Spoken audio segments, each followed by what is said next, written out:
3 years. That's how long I'd been grinding at Morrison & Associates, one of Chicago's most prestigious marketing firms. The wind was howling outside our 42nd floor office that Tuesday morning in November, rattling the windows as I walked into what I thought would be just another team meeting. My name is Sarah Chen, and I was the senior strategist on the biggest pitch of the year. TechFlow Industries, a potential $12 million contract that could make or break our quarterly numbers. I'd spent 6 months developing the strategy, countless nights perfecting the presentation, and building relationships with their executive team. Sarah, we need to talk. Marcus Rivera, our creative director, barely looked up from his MacBook as I entered the conference room. The smell of his overpriced Italian espresso filled the air, mixing with the tension I could already sense. Sure, what's up? I set my materials down on the polished mahogany table, my portfolio containing months of research and creative concepts. There's been a change of plans for tomorrow's presentation. Marcus finally looked at me, his expression unreadable. We're restructuring the team. My stomach dropped. What do you mean, restructuring? David's taking the lead on this one. He gestured toward David Walsh, our account director, who was conveniently absent from this conversation. You'll be supporting from the background, research, logistics, that sort of thing. I felt my face flush. Marcus, I developed this entire strategy. I know these clients better than anyone. I've been in every meeting, every call. It's not personal, Sarah, it's business. He closed his laptop with a decisive snap. David has more experience with presentations of this magnitude. More experience? David had been at the company for 2 years while I'd been building my expertise for 3. But I knew what this was really about. Yesterday's heated discussion in the leadership meeting, where I'd challenged Marcus's budget allocation in front of the other directors, where I'd proven his numbers were inflated by 30%. This is about yesterday, isn't it? I kept my voice steady, professional. Marcus stood up, straightening his designer tie. I don't know what you're talking about. The decision's been made. David will handle the presentation and you'll provide support if needed. If needed. The phrase echoed in my mind as I watched him gather his things. 6 months of my life, reduced to if needed. When were you planning to tell me this? I asked, my voice barely containing my frustration. I'm telling you now. He paused at the door. The presentation's at 9 a.m. tomorrow at TechFlow's headquarters. David will brief you if he needs anything. And just like that, he was gone, leaving me alone in the conference room with the Chicago skyline stretched out before me and the weight of injustice pressing down on my shoulders. I sat there for 10 minutes, staring at my portfolio, my mind racing. This wasn't just about one presentation. This was about my entire career trajectory. If David landed this deal, he'd get the promotion I'd been working toward. If he failed, I'd likely get blamed for inadequate support. But as I sat there, watching the late afternoon sun reflect off the glass buildings, an idea began to form. A risky, potentially career-ending idea. What if I didn't just accept this quietly? That night, I couldn't sleep. I paced around my Lincoln Park apartment, the city lights twinkling through my windows like stars I couldn't reach. My cat, Pixel, watched me from his perch on the couch, probably wondering why his human was having a breakdown at midnight. I kept replaying the conversation with Marcus, feeling that familiar burn of injustice in my chest. This wasn't the first time I'd been sidelined, but it was definitely the most blatant. I'd seen this pattern before. Women doing the work, men getting the credit. By 3 a.m., I'd made my decision. I opened my laptop and began crafting an email to Jennifer Hayes, TechFlow's CEO. I'd built a genuine rapport with her over the past 6 months. She'd specifically requested to work with me after our initial strategy sessions, impressed by my understanding of their market challenges. Dear Jennifer, I typed, my fingers steady despite my racing heart. I hope this message finds you well. I wanted to reach out personally regarding tomorrow's presentation. Due to some last-minute internal changes, I'll be presenting our proposal independently. I believe this will actually allow for a more focused, strategic discussion of the solutions we've developed specifically for TechFlow's unique challenges. I reread the email 5 times before hitting send. There was no going back now. The next morning, I arrived at TechFlow's downtown headquarters 30 minutes early. The November air was crisp, my breath visible as I walked through the revolving doors of their sleek building. I'd chosen my best suit, navy blue, perfectly tailored, the kind that made me feel like I could conquer the world. My phone buzzed. A text from David. Where are you? The presentation starts in 20 minutes. I turned off my phone. The TechFlow reception area was all glass and steel, modern art adorning the walls. I announced myself to the receptionist, a young woman with bright pink highlights who smiled warmly. Ms. Chen for the 9 a.m. presentation with Ms. Hayes. Of course, I'll let her know you're here. 5 minutes later, Jennifer Hayes emerged from the elevator. Tall, confident, wearing a sharp black blazer, she extended her hand with a genuine smile. Sarah, I'm so glad you're here. I was hoping we'd get to work directly with you on this. She paused, looking around. Is your team running late? This was it. The moment of truth. Actually, Jennifer, I'll be presenting solo today. I felt this approach would allow us to have a more direct, strategic conversation about TechFlow's specific needs without the typical corporate presentation structure. She raised an eyebrow, intrigued rather than concerned. Interesting. I like that approach. Shall we head up? As we rode the elevator to the executive floor, my heart was pounding, but my mind was clear. I'd spent 6 months preparing for this moment, and I knew this presentation better than anyone else possibly could. The conference room was impressive.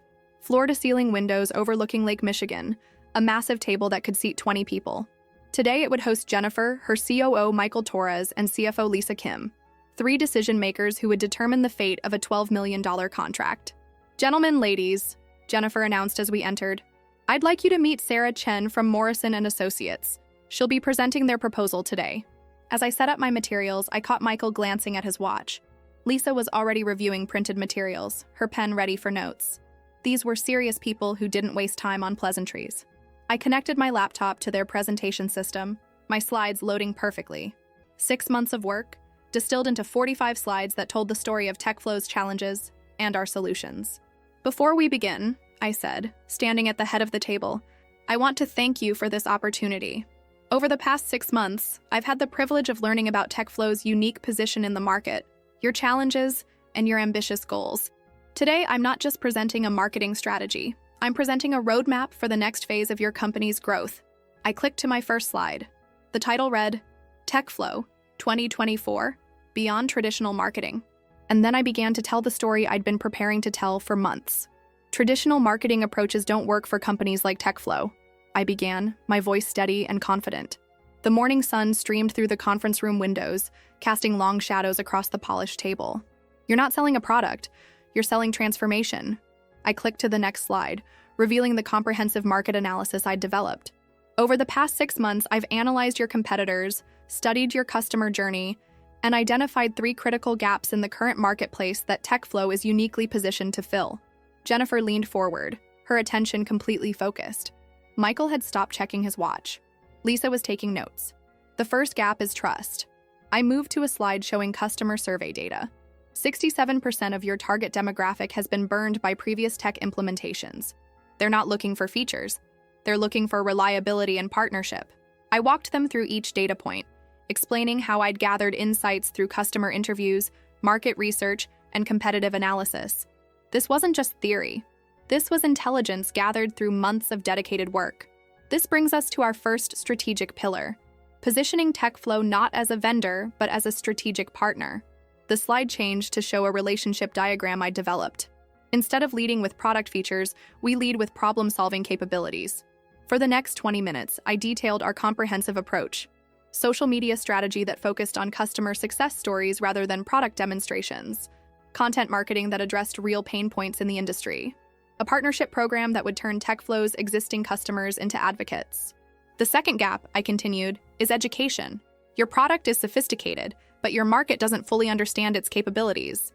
I showed them website analytics and search data. People are searching for solutions, but they're not finding TechFlow because they don't know the right terms to use. Lisa looked up from her notes. How do we bridge that gap? Educational content strategy, I replied immediately. We create content that meets people where they are in their understanding, then guides them toward your solutions. I clicked to a content calendar I'd developed. Monthly webinars, case study series, and an interactive online tool that helps prospects calculate their potential ROI before they even contact sales. Michael nodded appreciatively. That's smart. It pre-qualifies leads and builds credibility simultaneously. Exactly. I felt my confidence growing with each positive response.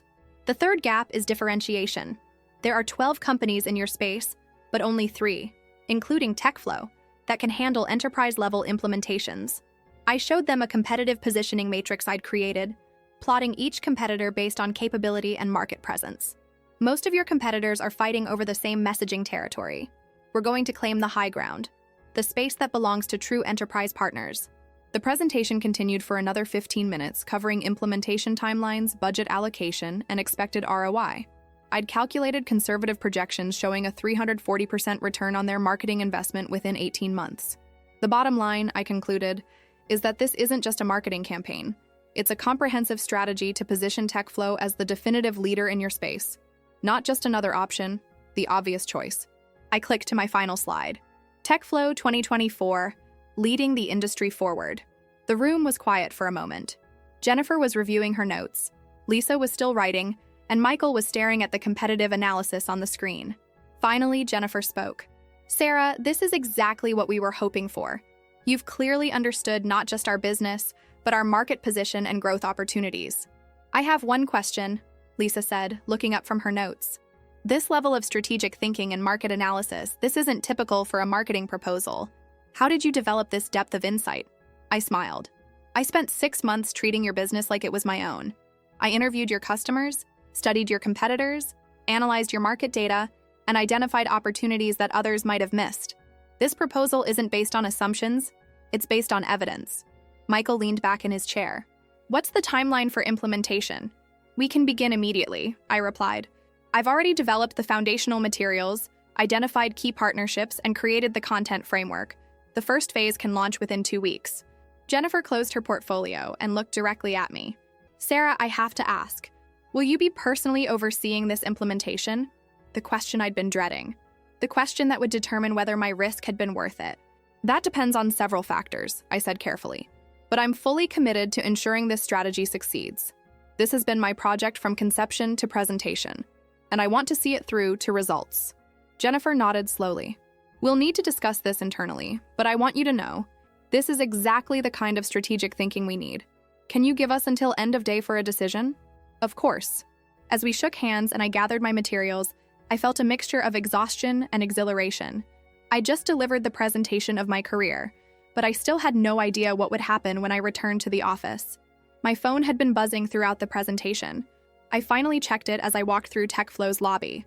12 missed calls from Marcus, 8 text messages, and 1 email with the subject line, "Emergency meeting, return to office immediately." The real challenge was just beginning. The elevator ride up to Morrison & Associates' 42nd floor felt like ascending to my own execution. I'd spent the taxi ride back from TechFlow mentally preparing for what would likely be the most difficult conversation of my career. The Chicago skyline looked different somehow. Sharper, more defined, as if my perspective had fundamentally shifted. Marcus was waiting in his office when I arrived. Through the glass walls, I could see David pacing behind him, his face red with frustration. Our receptionist, Amanda, gave me a sympathetic look as I walked past. Sarah. Marcus didn't look up from his desk when I entered. Closed the door. I'd never seen him this angry. His usual composed demeanor had cracked, revealing something uglier underneath. David stood in the corner, arms crossed, looking like he wanted to disappear. Do you want to explain to me what the hell happened this morning? Marcus's voice was controlled, but I could hear the fury underneath. I presented our proposal to TechFlow. The proposal I spent 6 months developing. You went rogue. David finally spoke, his voice cracking slightly. You completely undermined the team structure. Do you have any idea what this looks like to the client? I sat down in the chair across from Marcus's desk, keeping my voice steady. It looks like we delivered exactly what they wanted. A strategic, comprehensive proposal that addresses their specific needs. That's not the point. Marcus stood up, his coffee mug rattling against the desk. You deliberately circumvented a direct order. You made this company look disorganized and unprofessional. I made this company look innovative and client-focused. I met his gaze directly. Jennifer Hayes specifically requested to work with me. She was expecting me to be involved in the presentation. She was expecting a team presentation with proper hierarchy and structure. She was expecting results, Marcus, and that's what I delivered. The room fell silent. Through the glass walls, I could see other employees pretending not to watch our confrontation. The afternoon sun was casting long shadows across the office, and I realized this moment would define the rest of my career at Morrison & Associates. Here's what's going to happen, Marcus said, sitting back down. You're going to call Jennifer Hayes and explain that there was a miscommunication. You're going to apologize for the confusion and arrange for David to present the proper proposal tomorrow. I'm not doing that. The words came out more firmly than I'd intended. David actually took a step backward. Excuse me? Marcus's voice was dangerously quiet. I said I'm not doing that. I presented our proposal professionally and comprehensively. If you want to send David to present a different proposal, that's your choice, but I'm not going to apologize for doing my job well. Marcus stood up again, this time moving around the desk to stand directly in front of me. Sarah, I think you misunderstand your position here. You deliberately disobeyed a direct order. That's grounds for immediate termination. Then terminate me. I stood up to meet his gaze. But understand that when you do, you'll be firing the person who just landed the biggest deal of the year. You don't know that you landed anything. Don't I? My phone buzzed. Perfect timing. I looked at the screen. Jennifer Hayes. Mind if I take this? I asked, already answering the call. Sarah, it's Jennifer. I hope I'm not interrupting anything important. I put the call on speaker, ignoring Marcus's frantic head shaking. Not at all, Jennifer. Marcus Rivera, our creative director, is here with me, along with David Walsh. Perfect. I wanted to speak with all of you. Sarah, I just finished presenting your proposal to our board. I have to tell you, in 15 years of evaluating marketing partnerships, I've never seen such a comprehensive understanding of our business and market position. Marcus's face had gone pale. David was staring at the phone like it might explode. We'd like to move forward with the full proposal as presented.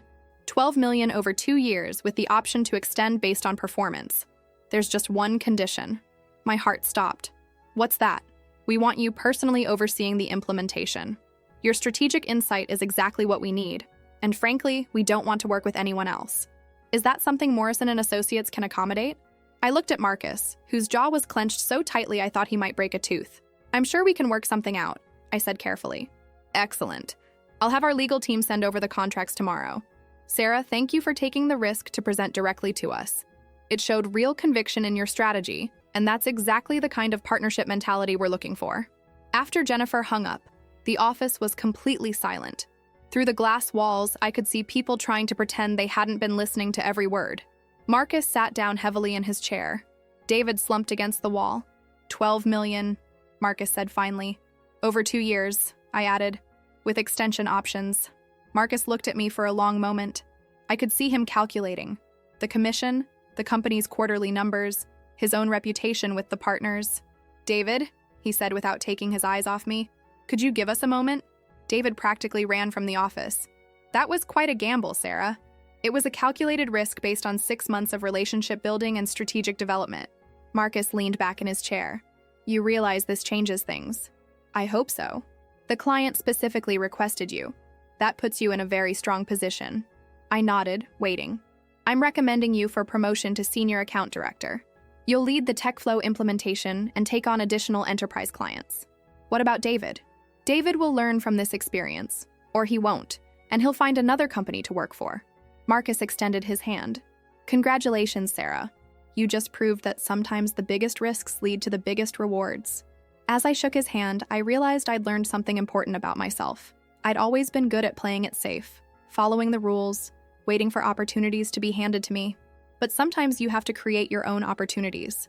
Sometimes you have to bet on yourself.